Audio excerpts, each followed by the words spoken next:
Chào các bạn đã quay lại với kênh Cua Ba Bình Dương. Những hôm thời tiết nóng oi ả hay mưa lạnh cả ngày, còn gì hấp dẫn bằng một tô canh chua nóng hổi, vừa thanh mát lại vừa ấm nóng. Vị canh chua nổi tiếng về độ kích thích vị giác, nghe thôi là thấy thèm rồi. Hôm nay chúng ta sẽ cùng nhau nấu canh chua cá theo kiểu miền Nam nha. Vị chua chua, ngọt ngọt, thanh thanh. Rau củ vừa chín tới, giữ được màu sắc và độ giòn. Thịt cá ngọt, mềm nhưng săn chắc, tuyệt đối không tanh. Chỉ cần một vài lưu ý nhỏ và công thức nêm canh trong video này, bảo đảm ai ít nấu ăn cũng sẽ thành công dễ dàng với món canh truyền thống tuy dễ mà khó này nha. Nếu thích video, nhớ bấm nút đăng ký để đón xem những món ăn tiếp theo của mình nha. Mời các bạn xem thành phần nguyên liệu trước khi thực hiện. Bạn cũng có thể tham khảo những dụng cụ nấu ăn mình hay sử dụng dưới phần mô tả của video nha.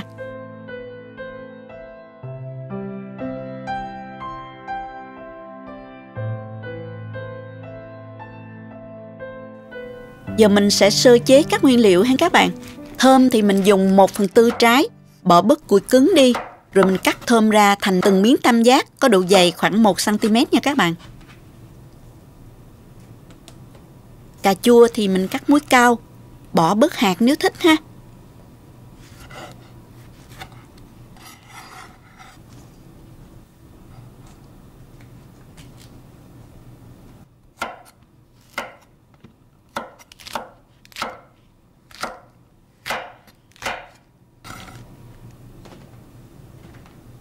Bạc hà người miền Bắc hay gọi là dọc mùng đó.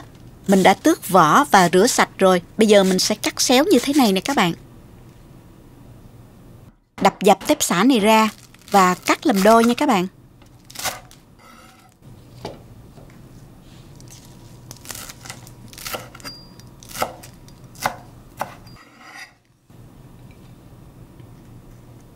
Và mình cắt thêm vài trái ớt cay nữa để chút nữa mình cho vô canh nè. Còn đây là ớt ngọt, mình dùng thêm một ít nữa cho canh chua có thêm màu sắc và rất là thơm nha. Có thì dùng, không có cũng được nha các bạn.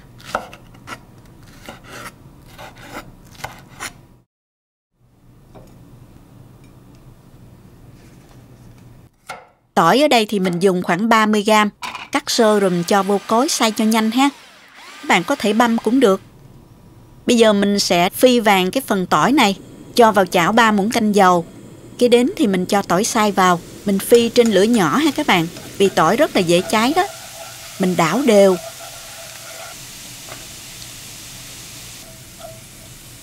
Khi thấy tỏi chuyển vàng nhẹ như thế này thì mình cho ra chén, lọc lấy phần tỏi để riêng nha các bạn. Hôm nay mình sẽ dùng cá này để nấu canh nè. Cá này mình đã rửa với muối và nước trà pha loãng để khử đi mùi tanh cá, hiệu quả lắm nha. Tuy nhiên các bạn dùng muối và chanh pha loãng cũng được ha. Nếu có đầu cá thì nấu canh sẽ ngon hơn, nhưng mình chỉ mua được như vậy thôi các bạn. Mình sẽ ướp cá luôn nè. Cho vào đây 1 muỗng cà phê bột nêm, 3 muỗng cà phê nước mắm, 2 muỗng cà phê dầu tỏi phi và thêm một ít tỏi phi nữa. Phần tỏi phi sẽ giúp bán mùi tanh cá rất là hiệu quả đó nha các bạn. Trộn đều lên và để 10 phút cho cá thấm gia vị. Muốn cho cá được thơm, không tanh và săn chắc, mình sẽ thêm một bước chiên nữa nha các bạn. Cho vào chảo 2 muỗng canh dầu tỏi phi lúc nãy. Và mình cho cá vào chiên với lửa nhỏ vừa. Chiên trở cá cho săn hai mặt là được nha, không chiên chín nha các bạn.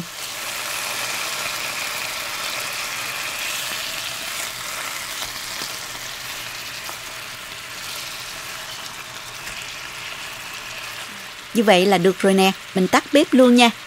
Bước cuối cùng là nấu canh nữa là xong nè. Cho nồi lên bếp và cho vào 1,5 lít nước.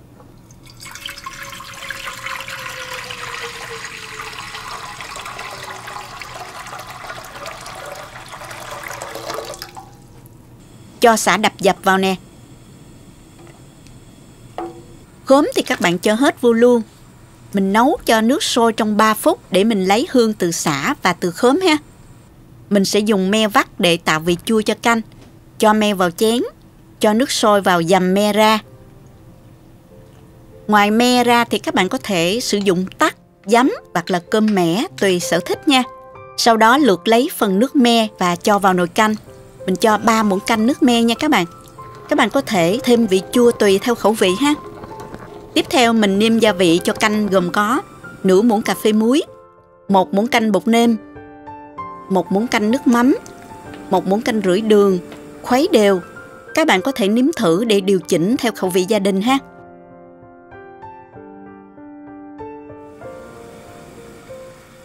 Sả đã ra nước thơm rồi thì mình vớt bỏ ra.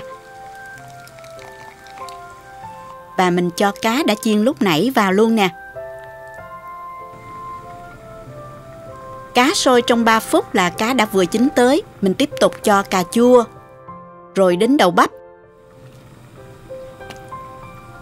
Khi nước sôi lên một dạo nữa thì mình mới cho bạc hà và giá vào sau cùng nha.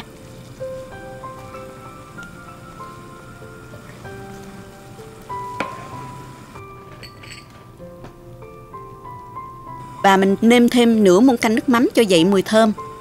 Cho ớt và rau nêm nữa cho thơm ha. Hoàn thành rồi các bạn ơi.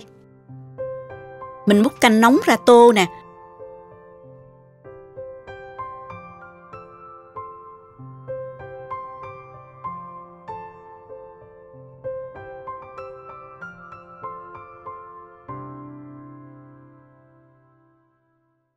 Thêm tỏi phi nữa cho thơm nè.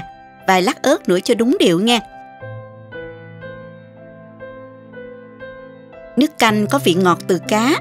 Tuy vị chua vẫn là chủ đạo, nhưng vị chua rất là dịu chứ không gắt nha. Nhờ lượng đường giúp cân bằng vị chua ngọt rất vừa phải, thoang thoảng mùi nước mắm đặc trưng. Vị cay cay của ớt nữa vô cùng kích thích vị giác.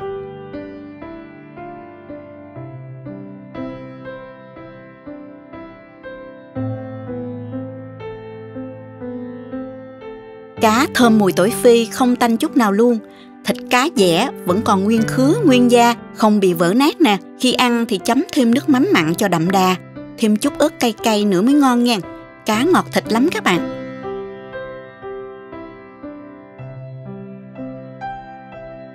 Các loại rau củ cho vào nấu canh phải vừa chín tới. Như vậy sẽ giữ được màu sắc cũng như độ giòn ngọt và tăng tính thẩm mỹ, ngon mắt cho món ăn, làm tăng sự hấp dẫn ngon miệng cho người dùng. Chúc các bạn nấu và thưởng thức canh chua thật ngon nhé!